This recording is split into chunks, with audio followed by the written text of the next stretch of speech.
So anyway, what I'm going to do is introduce, well, I'll let everybody introduce themselves. So maybe we start with Piotr.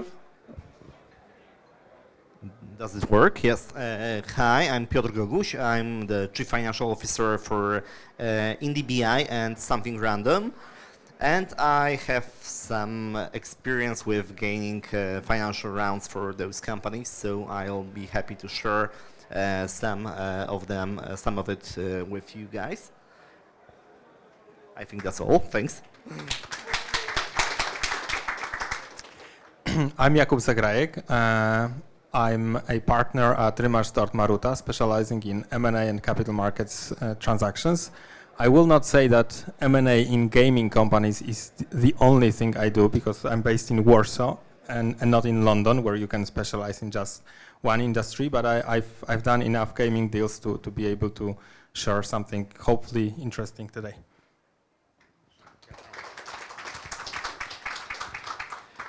Hey, this is Adrian Górski. I'm with MCI Capital. I have been investing in gaming development for a couple of years now. Have previously spent over 3 years with Tencent team, covering Poland and Eastern Europe, and now looking at the market from the financial investor perspective. So happy to discuss here today. We should actually talk. Hi, are there any developers here? People make games? Hands up. Yeah, awesome. My name is Albert Marshall. I run Marshall Media Business Affairs. That's me. Basically, I help independent game developers, basically as their in-house lawyer, business affairs, and do some game development.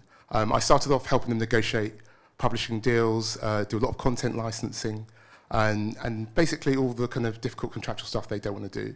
I've moved on to also helping them raising some funds and also finding publishing deals in the first place. Before then, I worked for PlayStation for 9 years, and then worked for Take-Two and Rockstar Games for 3 years. I've done a lot of negotiation, fighting with this guy for over 2 decades, so it's been quite a lot of fun. I kind of see my job from the indie point of view as from the first day I start working with them, I try to get them to think about every contract that they do, looking after their IP, looking after their talent, and thinking, you know, if you're sitting there negotiating with a publisher or negotiating with somebody who wants to buy your company, can you stand behind the contracts that you have? So I'm not an M&A specialist, but I've helped people on that journey. I've had quite a few of my clients who've been sold in the last couple of months, in the last few years, so I'm actually looking for some new clients as well, and that's me.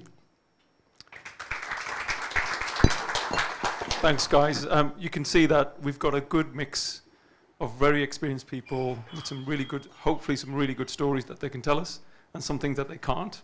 But what I wanted to talk about was, so going back to that 2015, 2014, I don't know if anyone remembers, there was a big transaction that happened in 2014 involving a certain company with the word, begins with the word M, and almost 10 years later, they've done another big transaction.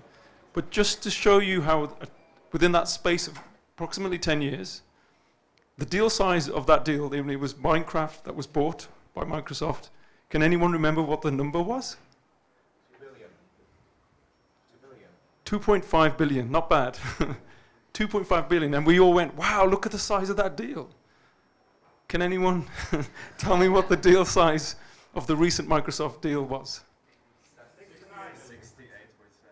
68.7. If you round it up, it's almost $70 billion. I mean, now that's a change. So 10 years, we've gone from there to there. So what we're going to try and explore today is not just, deal size changes or whatever, but we know there's been lots of activity in this area. We've seen lots of things happening, and we're wondering now where it's going to go, what's going to happen. But the way I looked at this was, who is doing the buying? What are they buying? And how, why are they buying them, and how do they buy them? So these are the sort of trends that we'll be looking at. So let's maybe start, whoever wants to go first, on who is doing the buying, and has that changed? Maybe I can start. I think it's just historically, as you mentioned, a couple of years ago, 10 years ago, I think there was no real examples of other investors in the industry than the strategic players.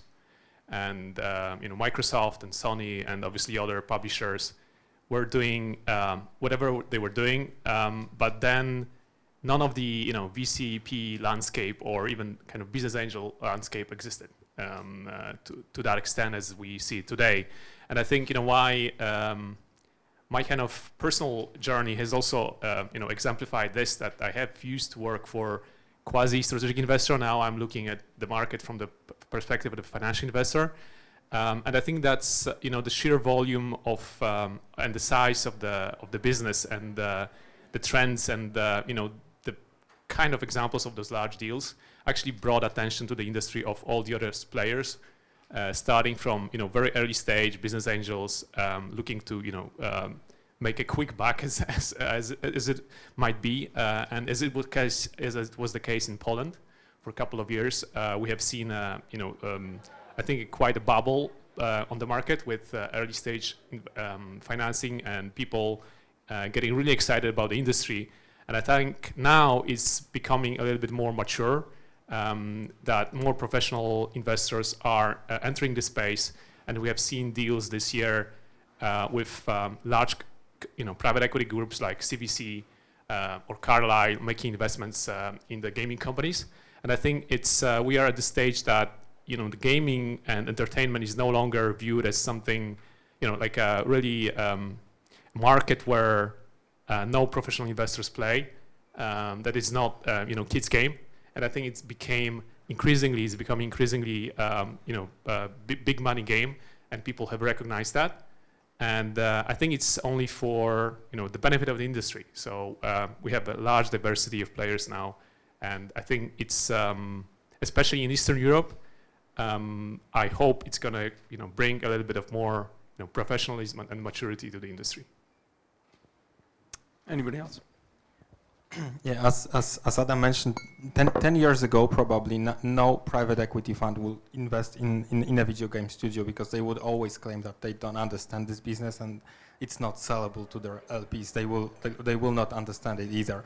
Right now, you have examples of transactions in not only in VC but in mature private equity funds investing in video games. But not only, you also have strategic companies that have nothing to do with gaming in the first place. For example, Netflix investing in small video game studios just to expand the user experience in some fields, or to obtain IP which might be useful on some other stages of or some other areas of their activity. So definitely the landscape has changed a lot. Yeah, you mentioned Netflix buying, investing in games, but also the important thing is that Tencent, where Adrian used to work, and NetEase, who's our investors, these kind of companies are looking for the Western creativity because they are familiar with the Asian market, and they want to expand the business into the Europe, into the US, and they probably won't be able to do it themselves. Also, PE. It's happening, but it's still not very common. It's rather the VC type of transactions that are happening in the game dev. The risk is much higher, but it's still an industry that every single product might be very different in terms of being successful. Or you are doing the AAAs where the success rate is much higher because of the marketing spends and the volume of the product that you have. But we have a lot of studios, because we have more than 400 studios in Poland, and only a few of them are working with AAAs, and the rest of the industry is working on the smaller products that might be successful but might be also not. And somebody financed those studios looking for profits, but whether the profits comes or not, it's very, very difficult to say. So the risk appetite is also different across the investors. From my point of view, what I've seen is that with a lot of the transactions, apart from PE, there's been quite a long kind of commercial or operational relationship between the parties already. So you may have had people who've been publishing games from a certain developer, and they've been doing it for 5 years. Now, there's a risk because, from the publisher point of view, because you may think that your funds have been transformative. When you met them, they were a small developer. You asked them to increase from 20 to 100. They built the tools. You paid for a new office. And so qualitatively, they're a different company, and there's value. And as we've seen, another company may come in and just take that from you. If you're a platform and you've got a really good game that's been on your platform, you've got a nice relationship, that may be taken away from you. So a lot of the transactions that I've seen have been those kind of strategic relationships. It's also a kind of a really nice kind of dating thing to do. You've gone out with them a few times. You've had some nice times with launches. And so I know Nav's been involved in some of that as well, where there's been a long-standing relationship. So from a personality point of view as well, that will be a driver for some of those deals. Because I think a lot of the time we think about the buyers, but from the seller's point of view, there's loads of games companies that are still making good money and they're happy not to be bought, or they'll take their time. They could have been sold at any time in the last 10 years, but there's certain triggers which we'll probably talk about why they're bought. So it's the individual relationships, and sometimes in publishing deals, for example, you'll see there'll be options for equity, so that if you're going to take equity in your company above a certain level, they get a first option. So that's something that you see more and more, and people are really alive to that, and they're using those commercial relationships also as a way of seeing who might be a potential acquisition. That's great. Yeah. So I think just one thing to sort of add, you've got, the certainty element of it has brought also more specialist, I guess, investors, and we've seen the rise of more gaming funds. I think that's something to sort of, people who are specifically set up a fund to invest in games. So yeah, so you have VCs, you have PE, you have strategic investors, which have always been around. But I think these are the sorts of changes. So it's, people always talk about the games industry growing up. I mean, it's still got a lot to do, but it is way more than it was when I entered. So we are getting a lot more professionalism, and I guess with the way that due diligence is working and things like that. So from attracting the right kind of investment, and that's crucial for the industry to grow. So I think from a perspective of that, I think even though we've had these, the layoffs and all the other things that have happened, I think the investors will still be there, but I think the way that it's going to evolve now is more of a, it's a more of a buyer's market. So the investment community is going to be a bit more stringent on what the deal values will be and things, but the people still doing the investing are still there. I just don't think it will be as crazy as it was in the last couple of years. So yeah, so let's move on to sort of what they're buying, so because we sometimes just say, oh yeah, they're going to buy a studio, but it doesn't necessarily have to be that. There's a lot of reasons why people would be investing in games, because games isn't just game studios. So maybe anyone with some thoughts on those? Maybe I can start again.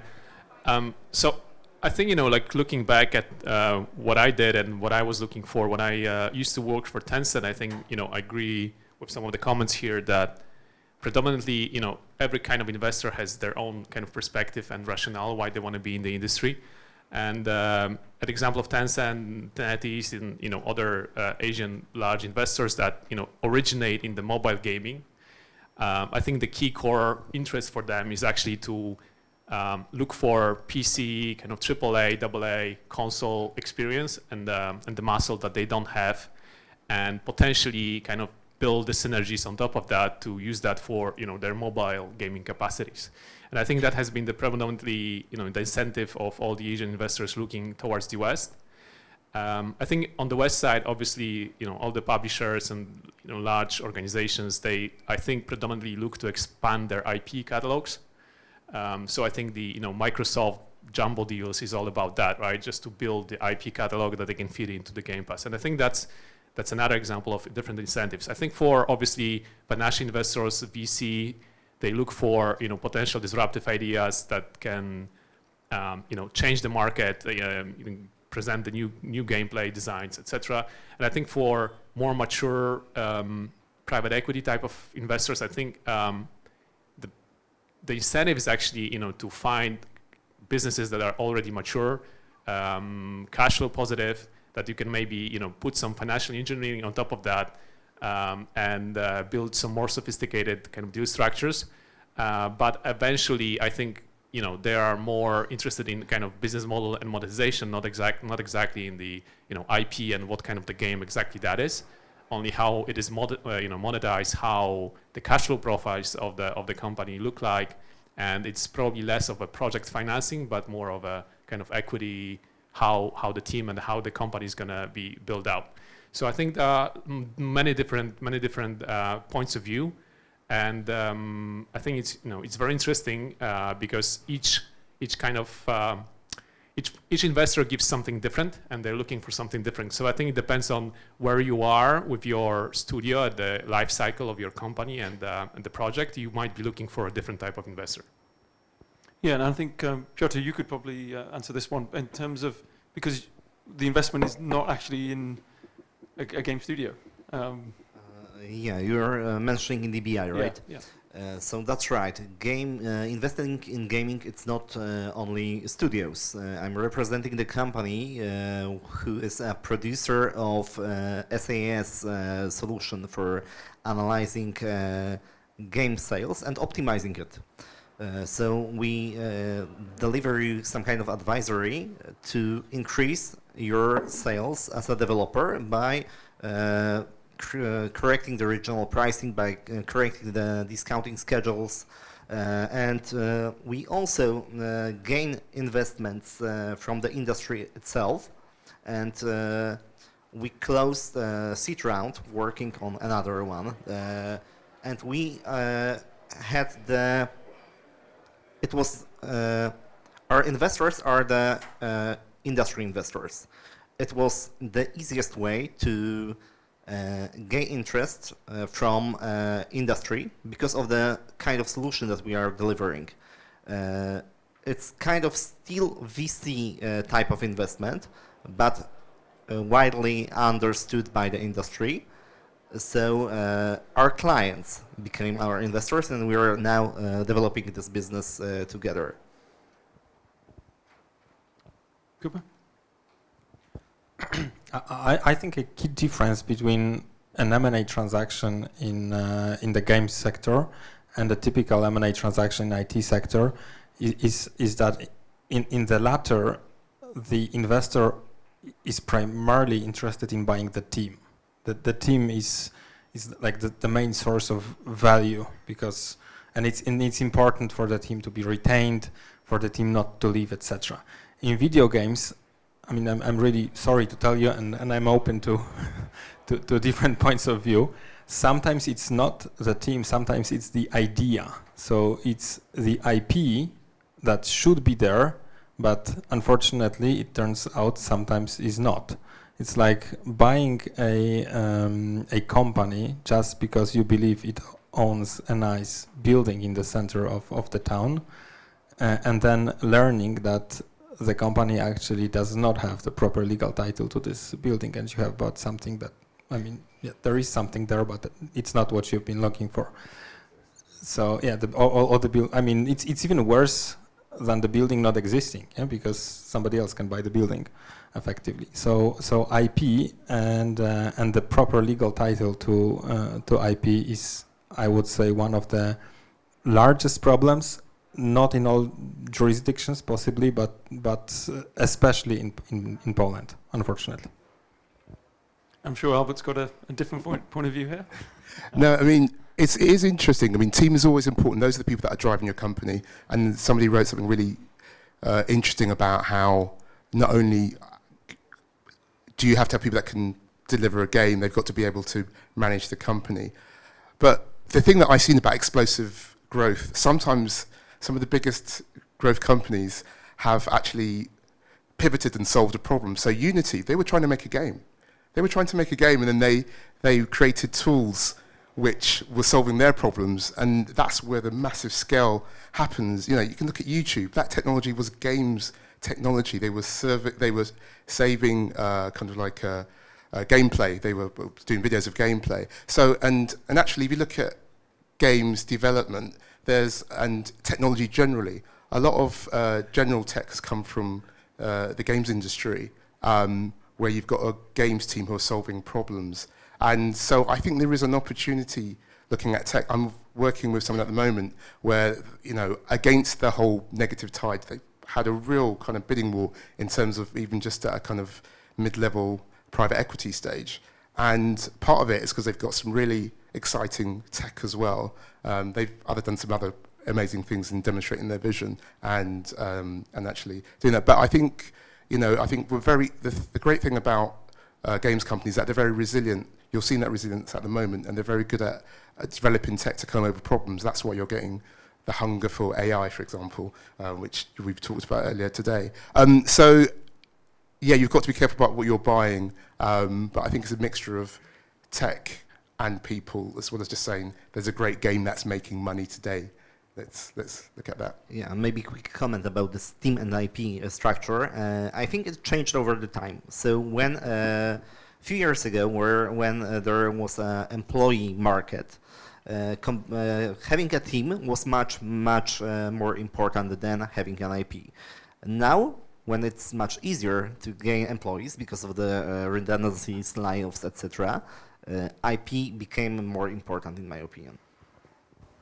Yeah, I mean, this is a really, because this is pushing us into the why, right? So, the what is, there's developers, there's tools, there's systems, so the games industry's components, that investor, and what do they understand? I mean, investors are looking for certainty of return, and so the why, it falls into, and it comes together. So I think that's where we're going to explore now. I think we're getting to that point. We say, okay, so we can identify, who's doing the buying, what are they buying, but why are they buying it? And this is what this is turning into. And, the changes that you see, and I think it's not as easy as just saying it's the team or it's the IP or it's this. I think there's a lot of complexity here.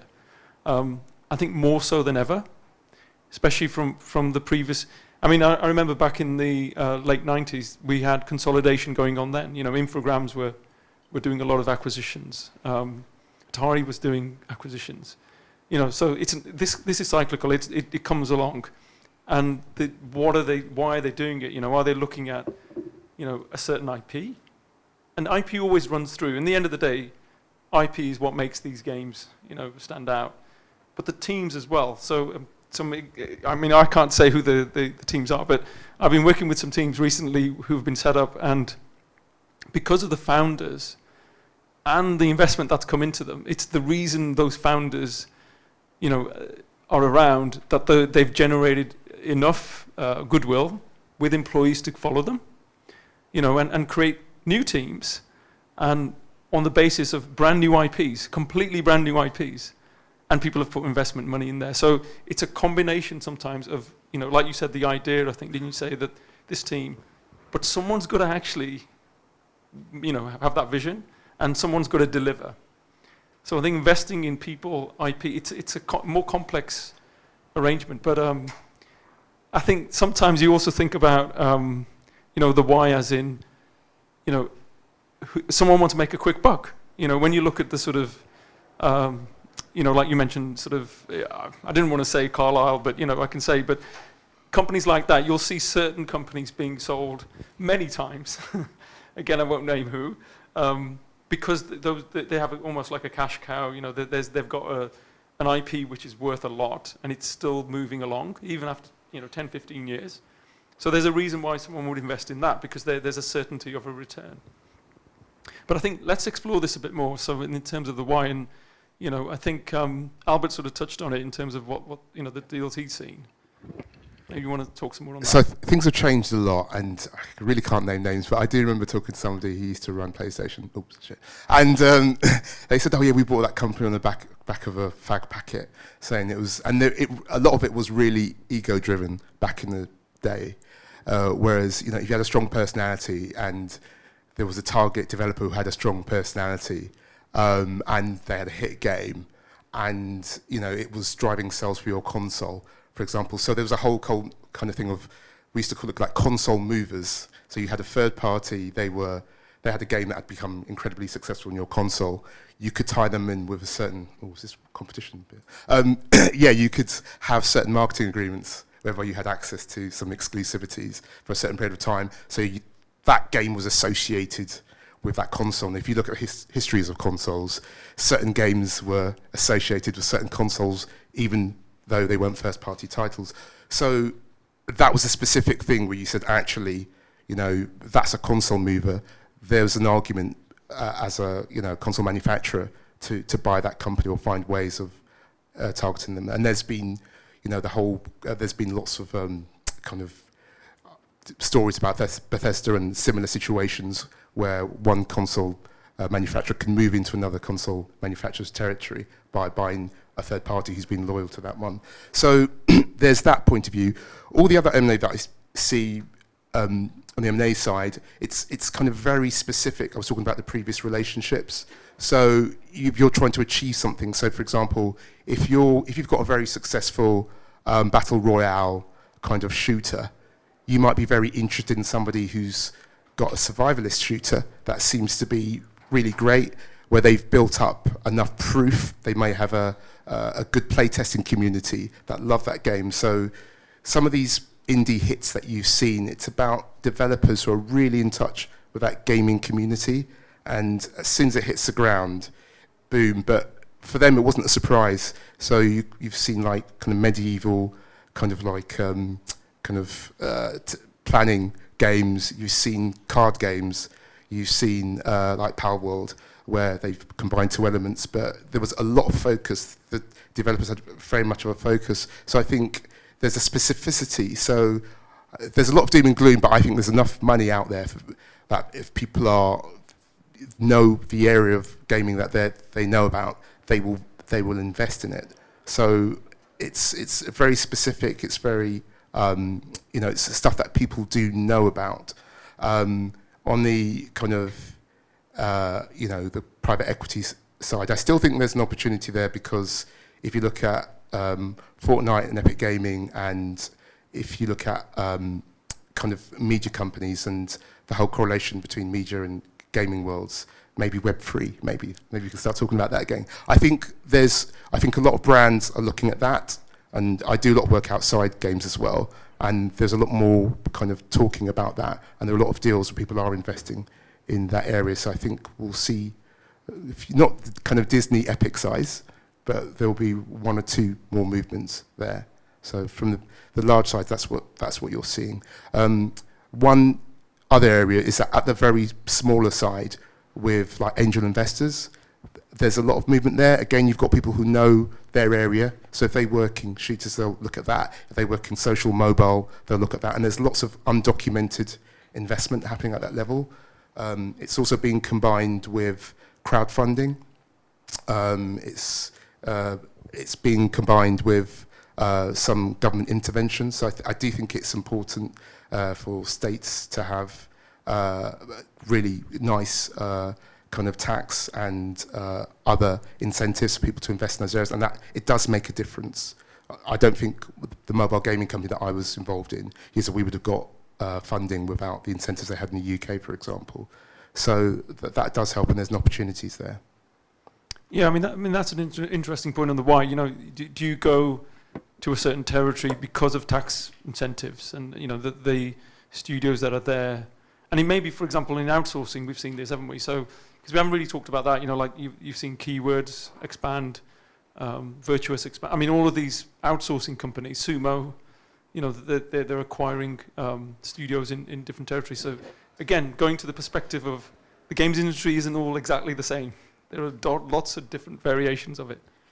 I think, coming back to the local market a little bit, is just what I've seen is also a lot of confusion amongst the young teams and mature teams and the investor community as well, in terms of who looks for what, and who should be my target audience, in terms of if I'm an investor looking for a target, and vice versa. And I've seen this a lot in my previous role at Tencent, that a lot of ideas and people were coming to us without understanding actually what is that Tencent is looking for, what that kind of investor in general is looking for. And I think the same comes now and happens the same all over again in my current role, where a lot of people approach me and from my perspective, I'm happy to help and give advice, and I would never kind of refuse a discussion. But I think at some point they just also waste their time in a way that and their efforts not being focused enough, and not really understanding what kind of investor, what type of investor is looking for. I think in generally also because of the very early stage, I think of the majority of the local markets in Eastern Europe. There has been a lot of, let's say, random investments, especially done on the early stage, where business angel community is not really like the US business angel community, where you have a lot of ex-founders, industry professionals, but a lot of, let's say, opportunistic investors from being sort of say like lawyer or financial guy that kind of heard and saw that stock market is soaring in game. Let's just hop on it. Like they just put some money there, and I think that has created a lot of problems that I've seen in a lot of young companies. That after a while there is a certain mismatch of understanding and expectations between the investors and the companies that actually invited them and accepted them as investors. So I know that the last 2 years have been quite complicated and quite painful, I think locally also, but I think in my view it helps align over midterm and long term the interests of people investing in gaming and people looking for investors. So hopefully it's the last 24 months, like 80 months, I think it's just gonna create a lot more healthier environment going forward. Work, yes.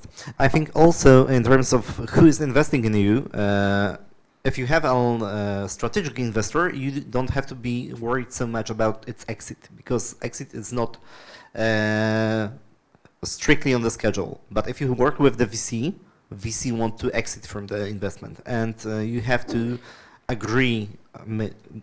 The best it will be if you agree from the day one that there will be an exit plan.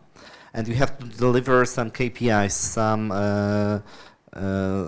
some kind of stage of the business development that it's possible to go further with the investment. And this is how the Polish market looked like in terms of the IPO of the New Connect. You mentioned, Adrian, about investors who went with the crowd, who wanted to invest in games because it was so popular and so profitable at some time. And a lot of private investors bought stock on the Polish lower tier stock exchange, the New Connect, and they also, I think, in general, lost a lot of money. So, and studios went on the New Connect because it was the easiest way to gain capital, because the professional investors were not available on the scale yet on the Polish market. Yeah. I think one of the success factors for New Connect market was that actually non-existing VC stage and early stage financing in Poland, and that was kind of a natural substitute. But I think also one thing to mention is actually on the local market why we don't see global or Western even game-focused investors here on early stage. I think this is also kind of misunderstanding and maybe misperception of the local market, which many founders, I think, don't realize what those investors are looking for.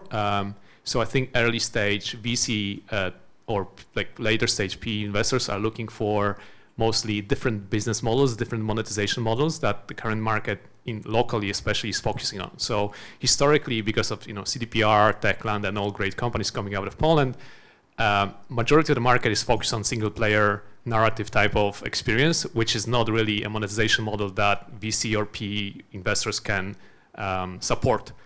I think it's mostly suited to strategic investors looking to expand their IP catalogs, or publishers looking to get a handle of a more creative teams that potentially can grow into something else.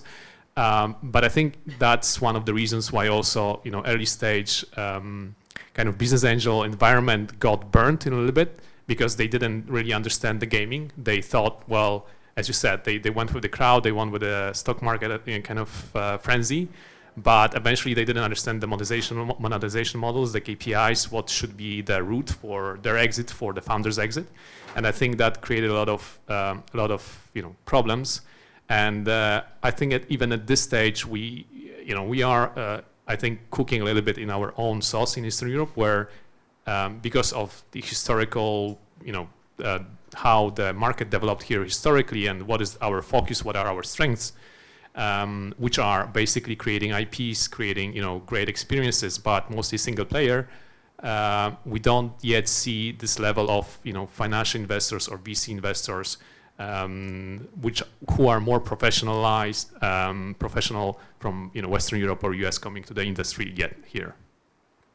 Yeah, and the frenzy on the new Connect market was actually something that completely destroyed its reputation, given that it was or is a market that is almost completely unregulated in terms of procedure for the IPO. It attracted some companies that you can describe as shady, or not particularly profitable, and it's ultimately it's kind of bad for the Polish capital markets in general. But anyway, greed or will to earn money on your investment is not a bad motivation per se, and it's not something that you should be particularly ashamed of or careful about. So if you have an investor that tells you that it needs to earn money on you within a certain time period and you need to deliver, it's fine. I mean, there is nothing wrong about it.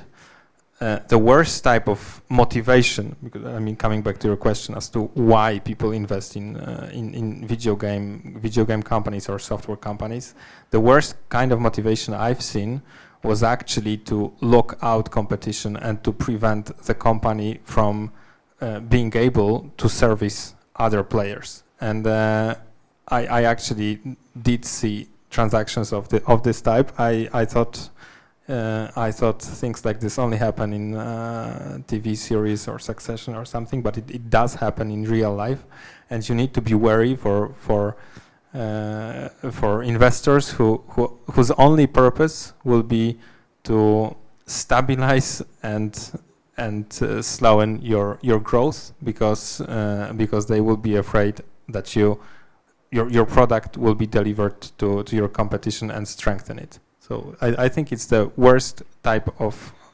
corporate motivation for a deal that I have seen. Yes, it's interesting you point that out, because you see this sometimes with patents, people just buying companies because they don't want anyone else to have those patents. And yeah, I mean, there's a whole multitude of reasons why people invest in video games. But I think now more than ever, I think there's a more understanding of why they should or not. And this is why it's regulated. People giving investment advice is a thing that gets regulated. So, I mean, it brings on a sort of. We're going to come on to finally the topic of, the deal terms and the how we do this, how we do that. But I just wanted to sort of touch on, so one of the things obviously that happened in the last few years, because we see this all the time. We have these buzzwords come along, don't we? I mean, I don't know if people remember there was a thing called Y2K back in the old days, where there was this problem about, we're going to everything's going to collapse in the year 2000 because the computers didn't really compute for the 2000.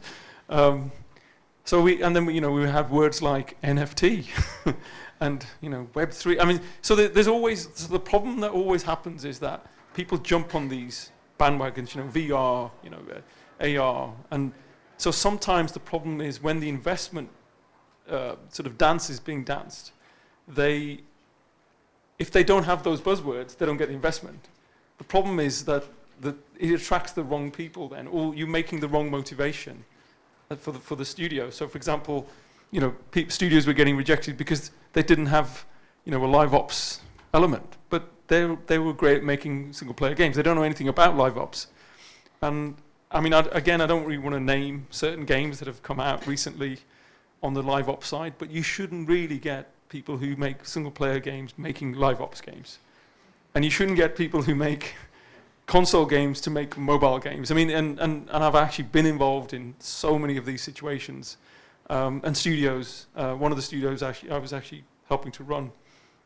So the thing is, the DNA of mobile is very different from the DNA of console. You know, so you cannot, and same from and how does an investor even know this? Unless you've been in the industry for a long time, you won't appreciate the differences and the nuances. And this doesn't ever get communicated enough. And I think, you know, some of the money that went to Web3 should have gone to maybe proper games, if there is a word for proper games. But we are seeing, you know, the Web3 stuff come back, you know, and that will come back.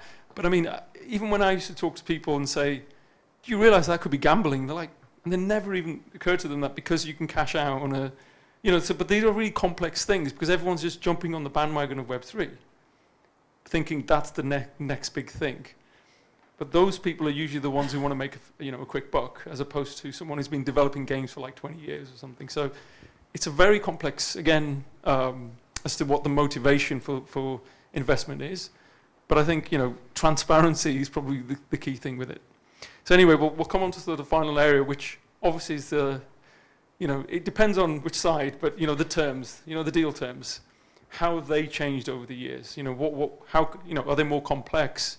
Are there things that, you know, people are looking for now? And the way that the deals are structured, the multiples. Yeah, let's start exploring that topic. So first of all, since there are international players in the Polish market, we observe the increase of the valuation. So there are finally buyers who can pay as much as they pay on the other more extended markets. Secondly, we are implementing a new mechanism, like, for example, convertibles. Where in Poland, the legal environment is not so easy to implement such kind of things as in the US, for example. But this kind of deals are more and more common, and I've done one of my deals based on the convertible loans, which is secured, which is secure for buyers, etc., especially in terms of the VC early stage investments. But I have to say that it was a really difficult process to implement and then to convert. So it's a new instrument that if you haven't heard about it, consider it, please. But be careful with implementing it here in Poland. So that's how the conditions changes. In terms of the, I don't know, very difficult, complex reps and warranties, etc., or the additional obligations. I think it's also very important to discuss in terms of the particular deal, but I think in general the professionalization of the deals is growing and growing. So we are finally almost a developed market here in Poland, but still almost. Yeah, from my perspective, it's just a lot of changes how the deals have been happening, and but for many different reasons. So I think initially, you know, when the market was not yet that developed here locally, we've seen, I think, no standards and unreasonable requests from investors, and, you know, even at early stage, requesting a lot of veto rights, you know, reserved matters, etc. It's like not really nothing at all like you would think about the, you know, early stage VC deal in US or Western Europe. So I think, you know, there were no standards, no templates, and I think since then.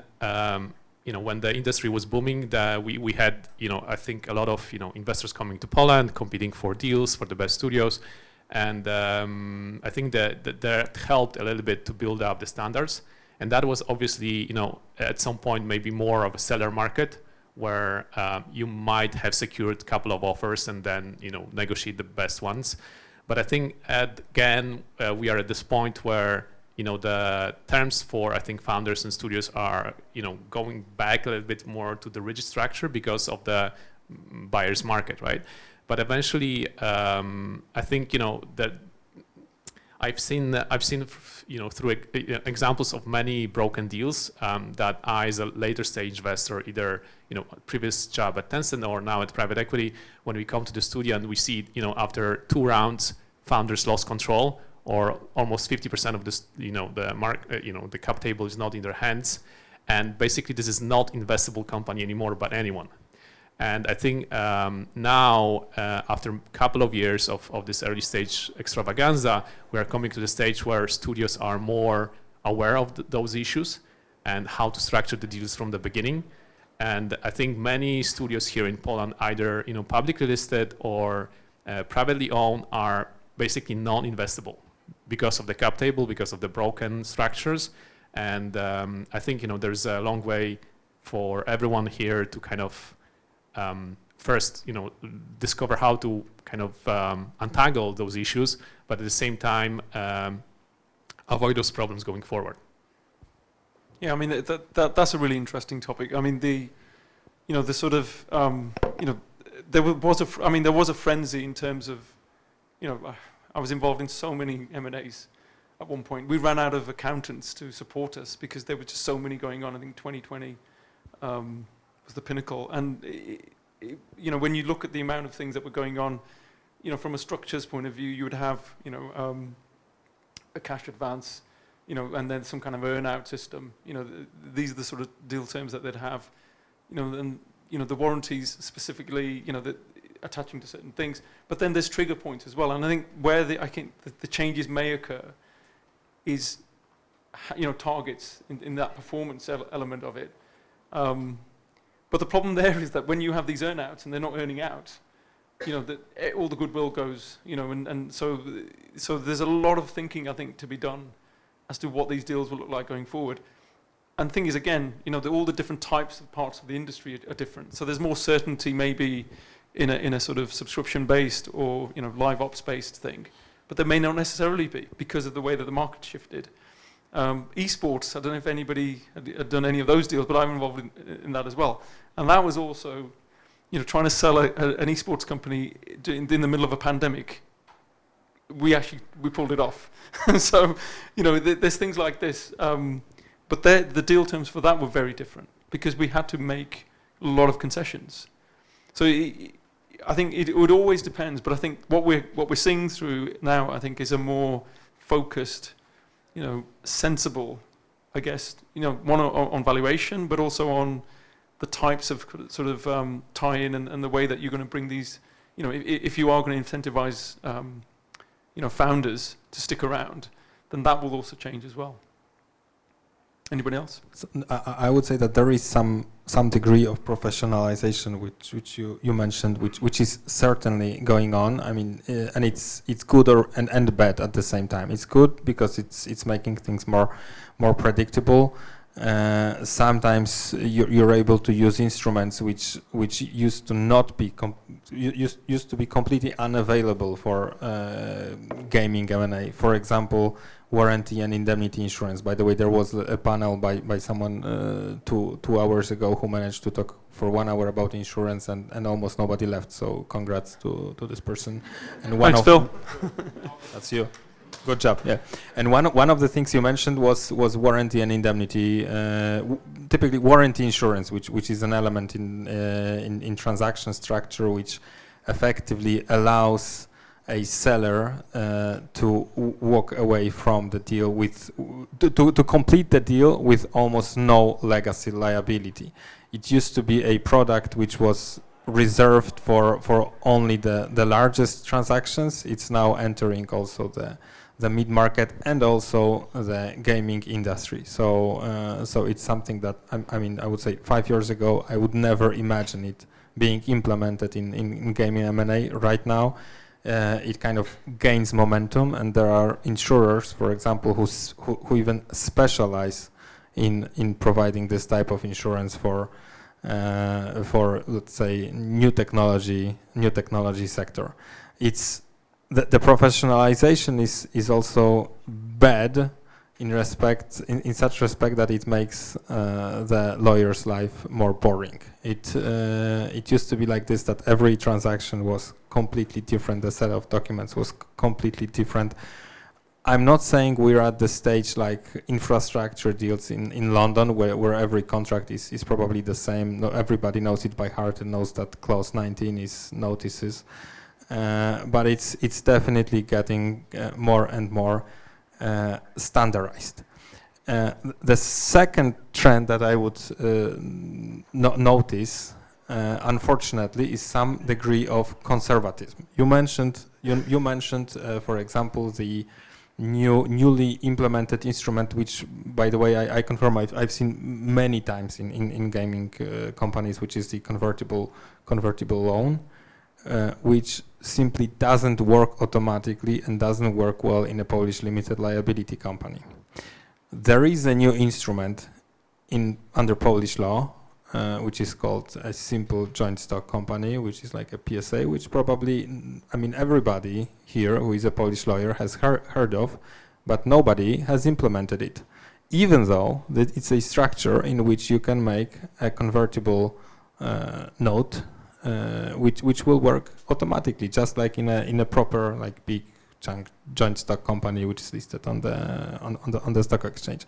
So for some extent, for which this is, to me, it's surprising that lawyers who work for one of the most creative and incredible industries tend to be pretty conservative themselves and do not implement more like newer structures, and are not the leaders of of development of legal concepts and institutions.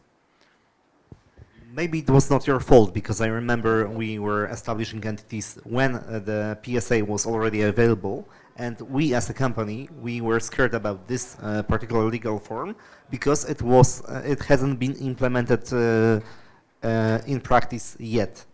So it's your job to convince the client that this particular type of the entity is safe and easy to have.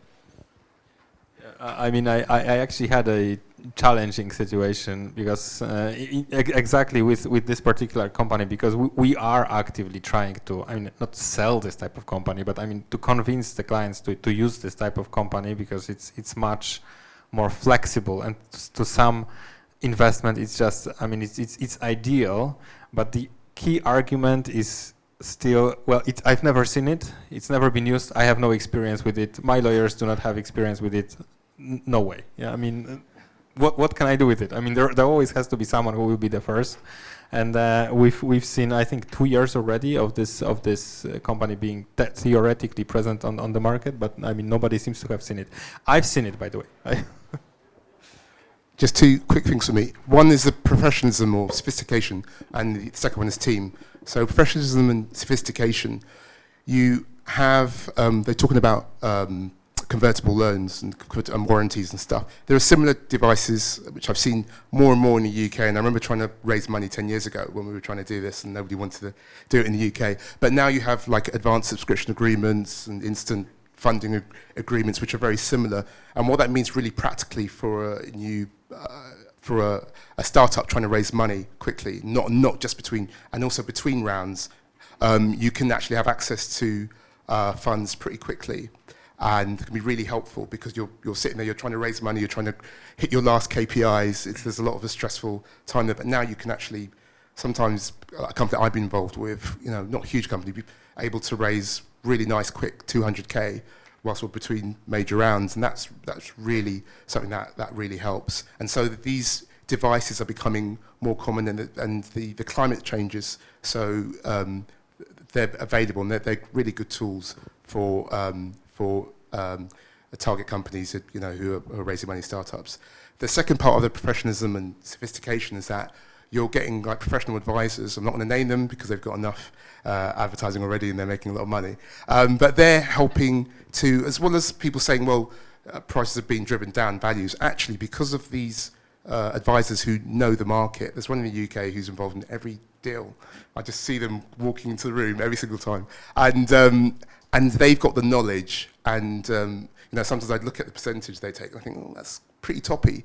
But it's interesting because when you see the value that's secured and the value that the founders were talking about, sometimes there's quite a bit of a difference. So they are securing value. So that is a kind of a force against the talk of values going down. Yes, generally they are going down, but there are tools and partnerships which are sometimes, if you're in that, if you've created your own market, you can fight against it. The other thing is that if you create a bidding war, which happens sometimes, that can help, and it even can help where it's just private equity. You've got more than one VC in the room. There's a bit of jostling. There's a lot of people don't want to be downgraded. So if you're the hot topic, and I've been lucky to be working with hot developers, that does happen. The other thing, which is kind of more negative, is that we've seen quite a lot of divestments. The one bit of advice that I've given, I normally say, look, work with people who do it every day. But the thing that I've seen is that I think we're in a people business, and we're in a talent business. So I say, look after your team. Yes, you are going to sell your company.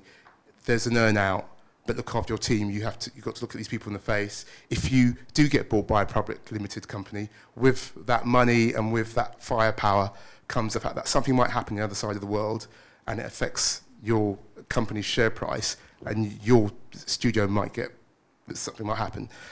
So, you can do things like have an agreed business plan that's associated with, earn-outs and associated, and a general understanding what's going to happen. You have an integration plan, make sure the people are sorted out. You can extend the key personnel who are secured, and that's a two-way thing. It means that the investor knows that they've got the team there, but it also means that your guys are looked after. If somebody tries to sack them in a year's time, that they're going to be looked after or have a hefty payout, and it really means something. I've had clients where they've gone through that whole cycle now, and actually they're quite thankful that they looked after their team, that they may want to recruit those people for their next thing. So that's something which don't hear a lot of people talking about, but we're still in the people's business ultimately, and I think that does matter. That's me. Okay, I think we're coming towards the end of this, but I'm sure people have got some questions. Have we got time for a couple? Oh, we can, if nobody minds, then we can ask you some questions. Yeah. Nico? So right now, as most of you know, there's a bit of a plague situation with investment. At least that's how a lot of my friends feel, like it's kind of doomy and gloomy. But we know that there are cycles, and at some point, a lot of funds are going to have to basically spend money or they lose it. So my question to you guys is, when do you think there is going to be this like spring and like flowers will be blooming and shit? So maybe I'll try to attack this question. I think from maybe not even like fund perspective, but also like general market trend perspective. I think a lot of action has been stopped over the last few months, as you noticed, and I think that's totally true. But eventually, what does it mean is just like 2-3 years from now, all the publishers will have a hole in their portfolio, right? So I think if you move forward 3 years from now and start counting back when they should start, financing new games, I think it's going to be, we should see, a spring coming this autumn, I think. Yeah, I mean, this is exactly the way it is. There's a cycle, but there's also product that needs to be filled. There's some of these companies are listed, so they will need that. So yeah. Hi. You spoke before about like IPs, and I know you spoke as well about new IPs. When you spoke in general during your talk, like, what are you speaking about? Like new IPs, or it has to be like Rick and Morty and Naruto or The Witcher, or it can be like something fully built and presented to you as investors? When we talk about brand new IPs, it's always very difficult unless you've got, like, from my experience, a team which is already a veteran team that's worked on something that was huge before, and you've got the main founders. So that's a slightly different thing. But I don't know if you've got another perspective on that. I think when looking at new investment and new team, new studio, I think it's as you noted. Like, I think if there is a veteran team coming with 20-30 years of experience, and they did Witcher or some other great game, and there were not 999 person on the list of the credits, but they really did the game. they don't really need to have a very specified, at least from my perspective and my experience, they didn't really need to have a very specified idea of what they want to do, because then you just bet on the talent and the team, right? But then on the flip side, if there is a more junior team raising the funds, I think they need to have more solid idea. They need to present more proof, vertical slice, demo, whatever, something tangible that is going to show that, well, first, they have a cohesive idea and that they can deliver, right? So the more credentials you have, I think it's more easier, obviously. And I think to challenge a little bit what you said before, that it used to be about teams, now it's about IP. I think it's a little bit simplification, because in a way it's always about people. So IP is the people who created it, right? So I think I would be very scared to invest in a studio where they have a great IP, but none of the people that develop the IP is there. I meant that now team is not enough. Like, you have to have a team with the great idea which is believed in by potential investors. Maybe 2 years ago, the team itself, no matter what they are trying to do, because it's the team, was enough. Now it isn't. Yeah, and with this I definitely agree. And in other deals than in the video game industry, in other deals in IT, you can see that kind of approach. That, I mean, people are enough, but here people without an idea simply is not enough. This is the simplification that I can make.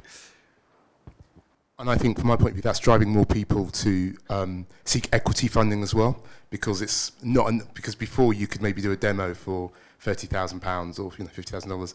Now publishers say, no, can you come back? And investors are saying, no, can you come back with more? And that more is costing you 300,000. So people are saying, well, actually, maybe we should think about equity investment. Well, actually, sometimes the conversation is a bit like there are all these developers and creative companies that want equity investment. A lot of them don't want to sell part of their company. They want to hang on to that as much as possible. But now people are more open-minded. That's what I'm finding with my clients and other studios that I talk to.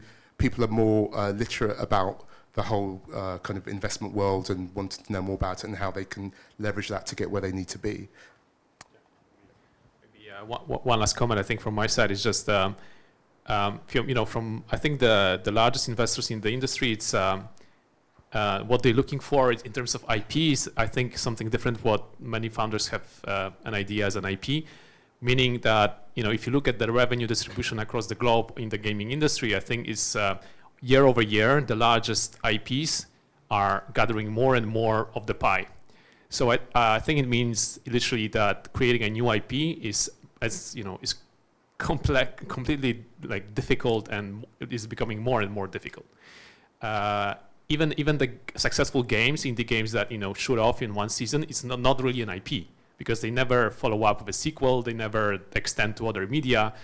This is just like one season darling, and I think it's many strategic investors are looking for the real IPs, that something that can be developed over years.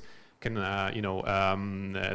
can be sequels, there can be comics, TV shows, etc., etc. We see that the interchangeability of media and movies coming to games, games to coming to movies. I think this is actually what many investors are now looking for, and that is to me a definition of IP. The same on the mobile. I think top 10 chart, grossing games are the same for many years.